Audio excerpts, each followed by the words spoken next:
তো কাকা এসে এখানে দাঁড়ালো, তো কাকার তিনি কিছু কথা শুনবো। কাকা কিছু বলেন। হাই সবাইকে, আসসালামু আলাইকুম। এই যে আমাদের পেছনে সবজি প্রক্রিয়াজাতকরণ চলছে। রাজশাহী জেলার দুর্গাপুর উপজেলার আমাদের এই গ্রামটা হলো সবজির আধার।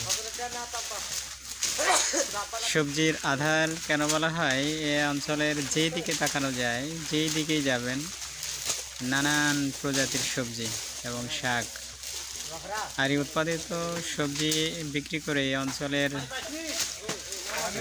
কৃষিজীবী মানুষরা তাদের দৈনন্দিন প্রয়োজন মেটায় এবং এই সবজি বাংলাদেশের বিভিন্ন প্রান্তরে রপ্তানি হয়।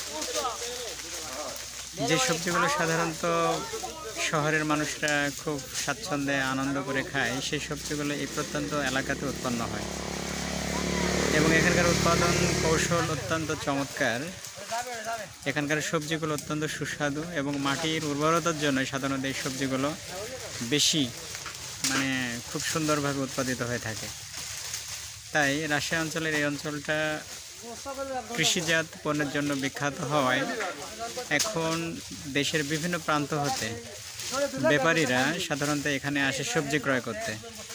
কেননা বাজারের চাইতে গ্রাম ভিত্তিক যে সবজি কেনাবেচা, যেটা আমার পেছনে দেখতে পাচ্ছেন যে এটা বাজার নয়, বাট গ্রামের মধ্যে ব্যাপারীরা এসে সবজি ক্রয় করতেছে এবং এই সবজিগুলো তারা ক্রয় করে বাংলাদেশের বিভিন্ন স্থানে ছড়িয়ে দেবে।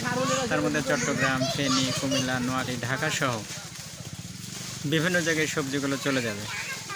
এবং এই শীতকালীন আসন্ন মৌসুমে যে এটাকে বলে অগ্রিম